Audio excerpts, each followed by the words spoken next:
إن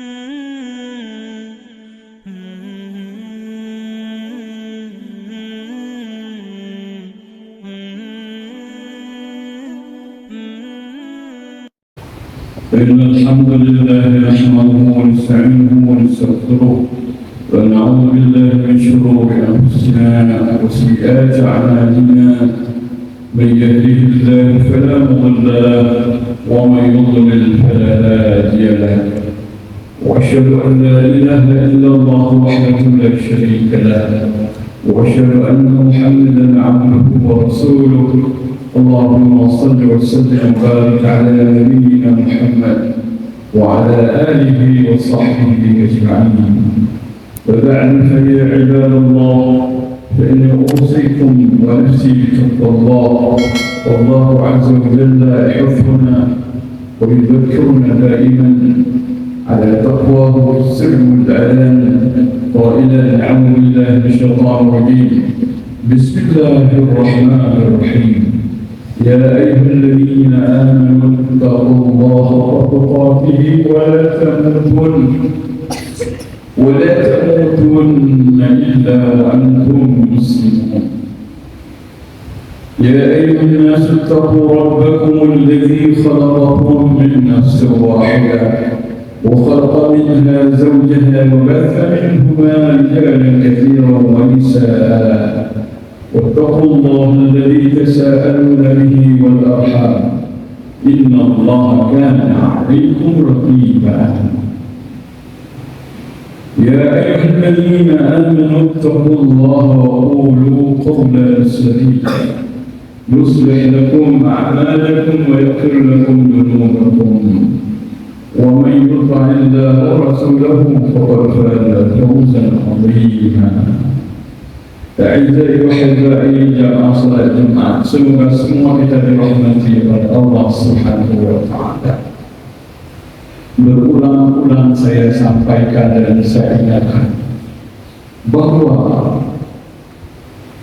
sesuatu yang sangat diperlukan dan dibutuhkan dalam hidup seorang muslim adalah tercermin dalam doa Rasul sallallahu alaihi wasallam yang dibacakan setiap pagi di antara doa dan zikir pagi dan petang. Allahumma inni as'aluka 'ilman nafi'an wa rizqan thayyiban wa 'amalan mutaqabbalan. Ya Allah, ya Tuhanku, sesungguhnya diriku memohon kepadamu tiga perkara. Pertama, ilmu yang bermanfaat. Kedua, rezeki yang baik. Ketiga, amalan yang diterima. Ilmu yang benar akan memudahkan manusia mencari rezeki yang baik. Rezeki yang baik merupakan salah satu syarat diterimanya amalan manusia oleh Allah. Jadi tiga serangkaian ini kebutuhan hidup seorang muslim. Tidak ada yang lain. Ilmu yang berguna, bermanfaat, rezeki yang baik, dan amalan yang diterima. Ajar kita rahimahullah dalam memperluas cakrawala tentang rezeki yang baik. Hari ini saya menyampaikan topik yang berkenaan dengan harta dan rezeki, yaitu prioritas kita sebagai muslim. Ini dan prioritas ke-9 yang saya sampaikan dalam khutbah selama 9 kali betul-betul jatuhkan. Prioritas dalam hidup kita yang ke-9 adalah menambah rezeki. Bagaimana caranya kita bisa menambah rezeki? Jadi sebelumnya saat ini menguraikan bagaimana pandangan Islam terhadap rezeki atau harta. Islam sebagai agama tuntunan Allah kepada manusia memiliki konsep yang sangat rapi, sangat sempurna, sangat indah, datang dari Allah kepada Rasul, lalu Rasul menyampaikan kepada kita. Islam ini memandang harta sebagai qimamul hayat, tonggak dan penunjang kehidupan. Kalau tidak ada harta, tidak ada rezeki, kita tidak bisa hidup secara normal dan wajar. Maka Allah menamakan dalam Al-Quran, harta ini tidak ada pada Allah kebaikan. Harta ini diberi nama oleh Allah kebaikan. Kita lihat dalam surat Al-Adiyat ayat 8, wa innahu lihubbil khairi lasyadid. Sesungguhnya manusia dalam mencintai kebaikan luar biasa. Maksud kebaikan dan tafsir adalah harta. Dalam surah Al-Baqarah ayat 180, Allah juga menyebutkan harta dengan khairan.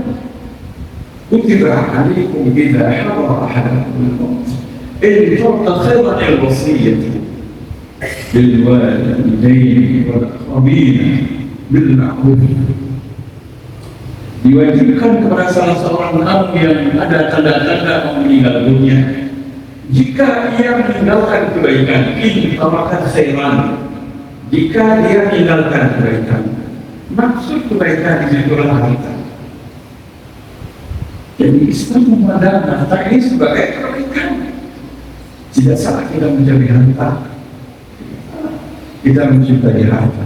Tidak, itu kebutuhan hidup manusia. Dan Rasulullah Sallallahu Alaihi Wasallam menegaskan, khairul mal sulh bil mal salih. Ada riwayat Muhammad dari Ibnu Umar bin As. Sebaik-baik harta yang baik ialah yang dipegang oleh orang saleh. Sebaik-baik harta ialah harta baik yang dipegang oleh orang baik. Jangan harta buruk dipegang oleh orang baik, dan jangan pula harta yang baik dipegang oleh orang buruk. Dia tidak tahu membedakan antara baik dan buruk. Sebaik-baik harta yang baik dimiliki, dipegang oleh orang baik. Yang kedua, Abdurrahman bin Auf sahabat Nabi mengatakan, habbadan mal asumu bihi abdi wa taqarrabu bihi ila rabbi. Tapi indahnya harta. Dengan harta ini aku bisa menjaga harga dan nama baikku, dan dengan harta pula aku dapat mendekatkan diri kepada Tuhan. Fadilah harta dan Abdurrahman bin Auf. Dengan itu aku menjaga nama baik harga diriku, dan dengan itu pula aku mendekatkan diri kepada Tuhan. Ini rahimahullah. Kemudian Allah memberi nama lain kepada kita.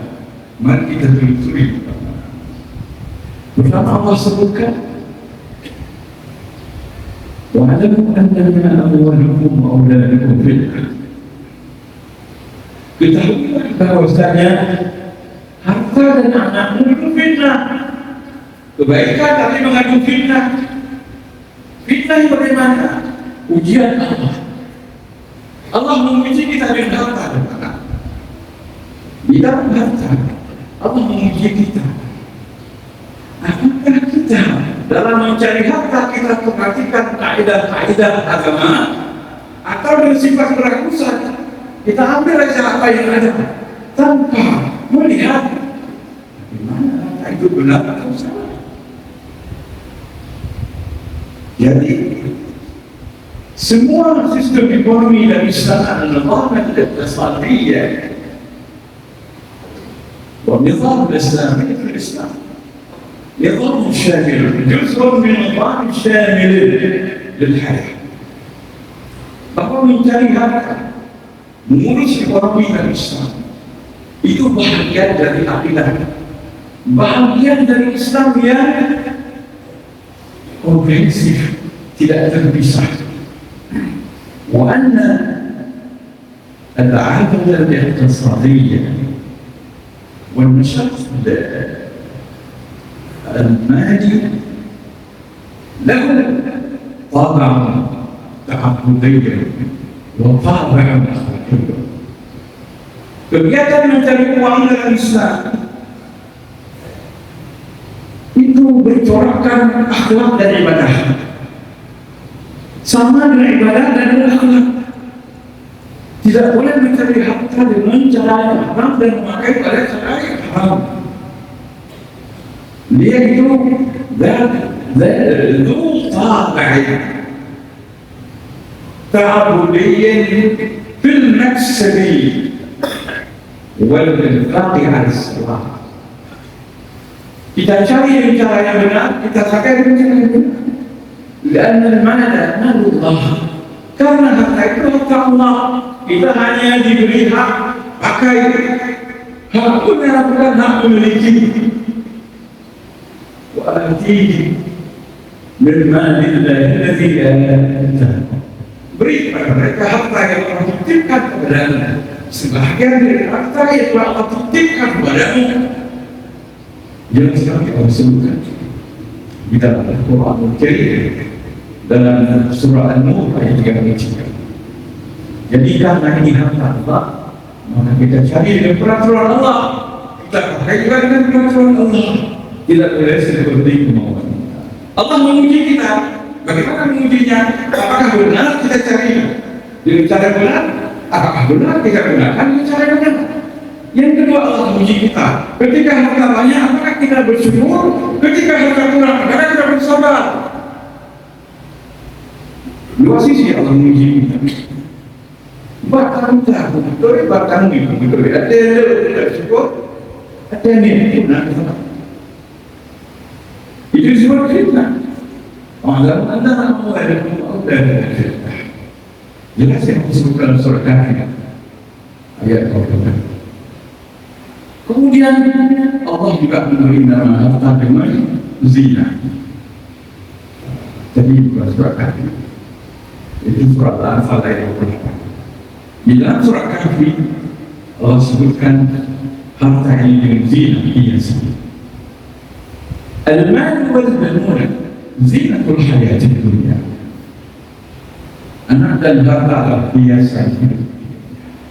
Pantas orang ingin yang indah-indah saja hiasan. Hias berhias, nampak indah, nampak hebat, nampak berdaya. Tetapi jangan tertipu. Yang dihias-hias itu tidak sebenarnya. Bukan orang sudah tua dipoles dengan make up terlihat seperti anak-anak, sebenarnya bukan. Yang namanya hiasan itu bukan sebenarnya rasa saja, karena ada rekayasa sehingga dia nampak jadi indah. Sesungguhnya dunia ini tidak indah, namanya dunia paling hina. Arti dunia ialah wanita yang paling hina. Isim tafdil dari isim tafdil laki-laki adna, isim tafdil perempuan dunia a'la ulia. Jadi arti dunia sudah perempuan tua yang paling hina. Ini akhirnya paling buruk. Tapi hiasan kita tidak salah, asal benar cara memakai dari dunia. Allah Akbar. Ajaib Allah. Dari kali saya sampaikan kepada prinsip orang Islam. Hari ini saya mencerahkan bagaimana cara menambah prinsip. Menambah harta. Sebab orang saya semua. Ajaib. Bagaimana caranya?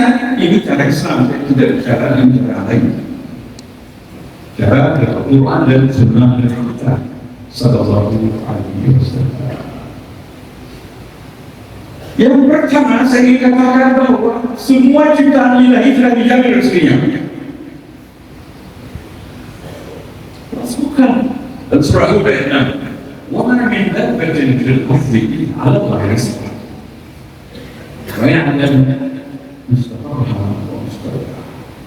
Kullu fi kitabin mubin. Tidak ada yang melata bergerak dalam bumi ini melainkan Allah yang menentukan rezekinya. Betapa Saya akan pilih sekarang ini rezeki. Allah tahu di mana tempat tinggal yang melata itu orang binatang atau orang. Dan Allah tahu di mana tempat menyimpannya setelah dia mati. Icip-icip mana ke depan.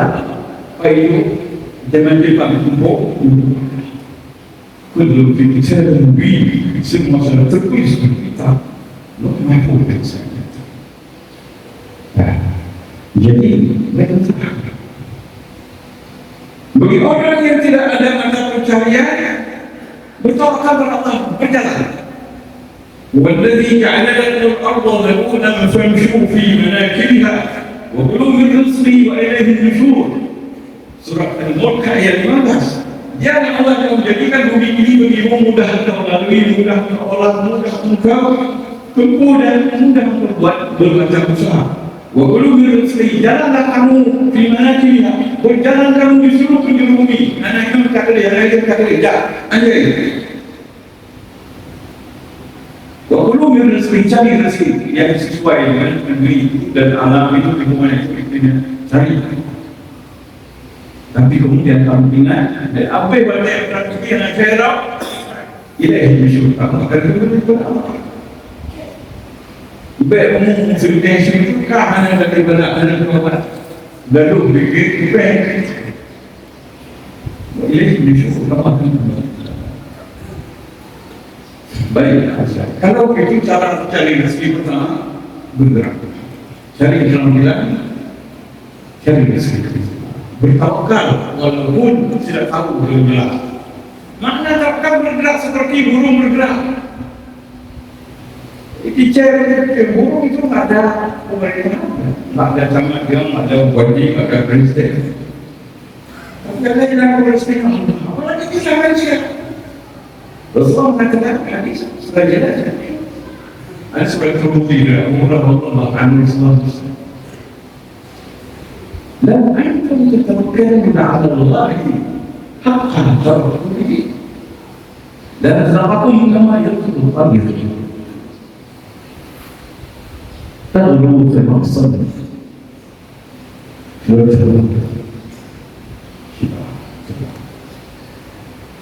Seandainya kalian bertawakal kepada Allah seperti bertawakalnya burung, bagaimana bertawakal burung terbang tidak berarti burung angkat?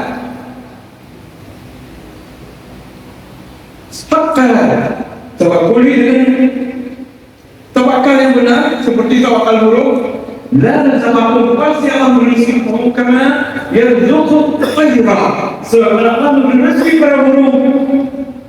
Kenapa di waktu kami salam al-alaqah dan pulang di waktu sore dalam keadaan bertahan dan kenyang.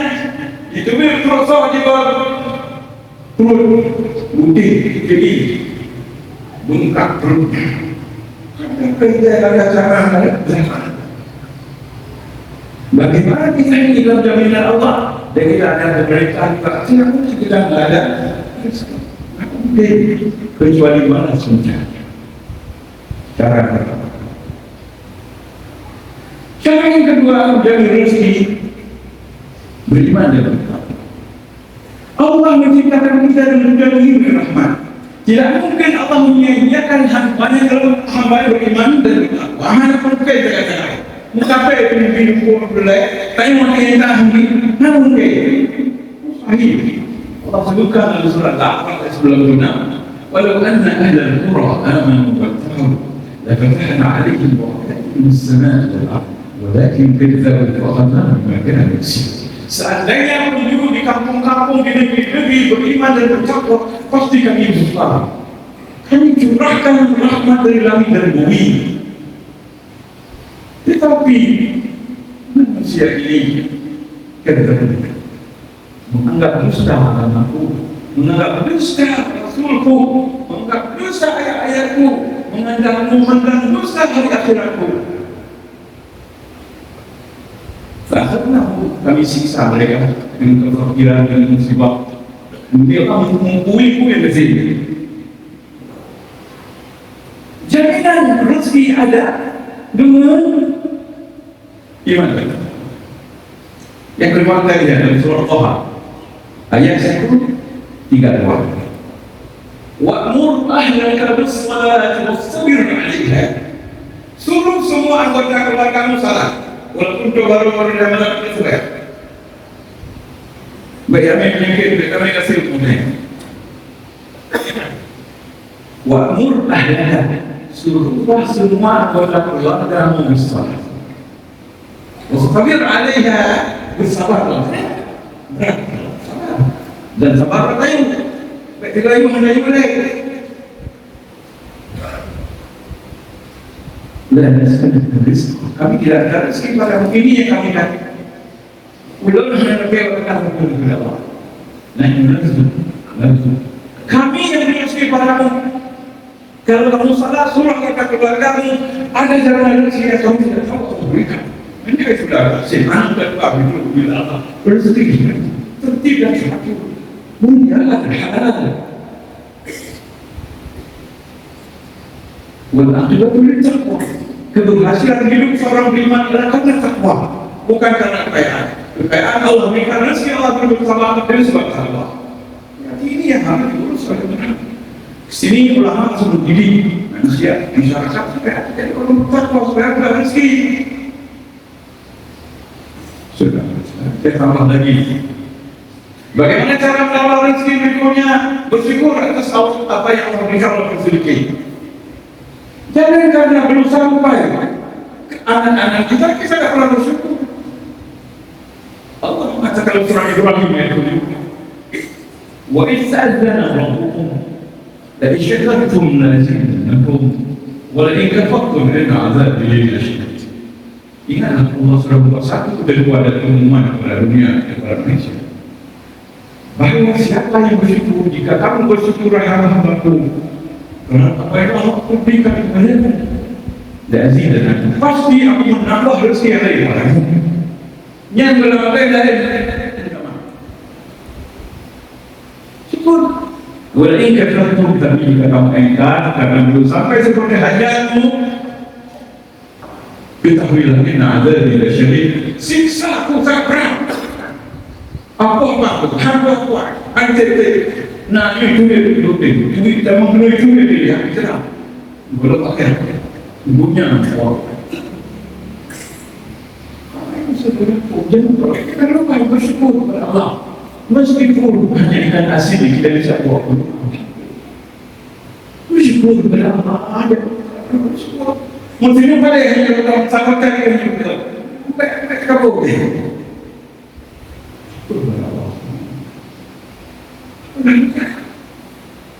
berikutnya saya sabar rezeki. Siapa yang rezeki yang lagi kata Rasulullah SAW ikat silaturahim. Kaya kami bawa sini sama saudara. Kaya kami pengen turun mulai ya. Allah mengatakan tidak boleh Allah. عن أبي هريرة رضي الله عنه قال سمعت رسول الله صلى الله عليه وسلم يقول أقول لك صلى الله عليه وسلم من أحب أن يقسط عليه في رزقه أو ينسى برزقه فليصل رحمه. Barang siapa yang suka dimudahkan rezeki dari banyak umur, maka adalah dia dengan silaturahim. Bayar pakai jalan dua-dua dan berapa? Lewat sini makan kemun, anak berapa? Lagi terus itu murah rezeki dari dosa. Baik-baik kita saudara Paris sebuah darah kita, sebuah darah yang bersobat sehari 3 hari berlepas.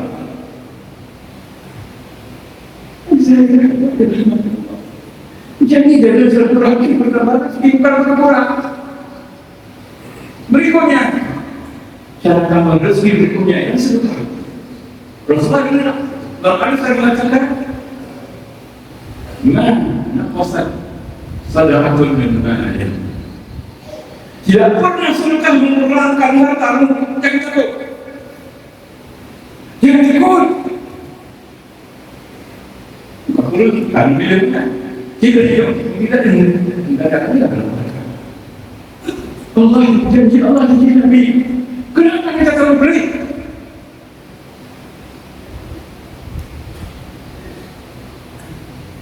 Itu rizki besar. Minta supaya diturunkan rezeki seperti hujan turun dari surga. Ya kan bukan. Bukan mana hujan. Kan doa hukuman. Akhirnya tumpuk yang melihat. Bukan. Ajaran lucu sekali. Saya yakin. Dulu saya pernah tinggal di Jakarta. Di dekat masjid ada Cina. Saya tanya, kalau kamu ada uang sama di mana? Mudah saja. Kalau saya tak ada uang, kalau ada uang 400.000, 300 saya kasih ke orang. Pasti sorenya dari kamar itu. Cina yakin akan ada rezekinya. Bagaimana kita ya? Allah bagaimana? Berikutnya cara menambah rezeki. Allah katakan al-amanah mu'minah. Bersikap amanah dan memegang amanah orang itu kekayaan. Orang hanya pernah terkait dengan amanah.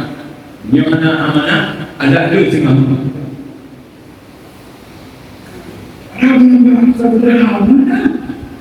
Berikutnya nomor 8. Cara menambah rezeki adalah berbuat sesuatu dengan sempurna. Inna Allah yakum idza amila ahadukum ay yutqin amalan. Hadis dari Aisyah istri Nabi. Allah suka melihat orang yang punya bekerja dengan itqan dan terpilih. Dan ini sempurna dikerjakan. Itqan rapi semuanya. Profesional. Sedangkan profesional itu praktik. Tidak boleh bekerja salah-salah. Semua mengikut perempuan dan kaya kerja. Saya waktu tidak menginginkan saya cukup pasal. Itulah cara kita mencari rezeki. Kalau boleh satu lagi saya bilang, cepat nikah. Cepat nikah mungkin tidak pernah orang bilang. Itu Allah sebutkan dalam surat Al-Mulk ayat yang وَأَنْتَ الْأَيَامَ مِنْكُمْ وَالصَّالِحِينَ مِنْ عِبَادِكُمْ وَإِمَائِكُمْ إِنْ كَانُوا فُقَرَاءَ يُغْنِيهِمُ اللَّهُ مِنْ فَضْلِهِ وَاللَّهُ وَاسِعٌ عَلِيمٌ. Segera nikahkan, apakah terkawin? Ini dari Allah kata itu. Al-ayam orang-orang jomblo, orang duduk sendirian tidak ada pasangan hidup. Al-ayam minkum tidak terkawin. Musalihin dan orang-orang yang sudah pantas nikah. Mereka bukan yang pantas nikah, tapi yang pobe, yang buat diri yang pobe. Musalihin orang yang sudah pantas nikah. Segerakan nikah. Min ibadikum dari budak-budak wa imanikum, budak-budak perempuan dan budak-budak laki-laki yang sangat miskin pula. In kanu fuqara, seandainya mereka ini orang-orang fakir dan miskin, dalam ada wasil yughnihim Allah min fadlihi. Allah beri kekayaan. Kalau memang benar tujuan nikah Allah beri kekayaan pada budak dan orang-orang miskin yang tidak nikah. Yughnihim Allah min fadlihi. Allah beri kekayaan karunia Allah. Hanya ini kaya kalau mana yang boleh beli. Bahaya aku bodoh boleh beli. Kenapa dia dari dia? Menjadi hewan. Tapi saleh yang sudah kata dengan bawa kawin dia melihat sahih min imanikum, baik pula laki-laki min ibadikum wa imanikum dan budak-budak. Aku boleh ada Allah di dalam Astaghfiruhu innahu huwal ghafur.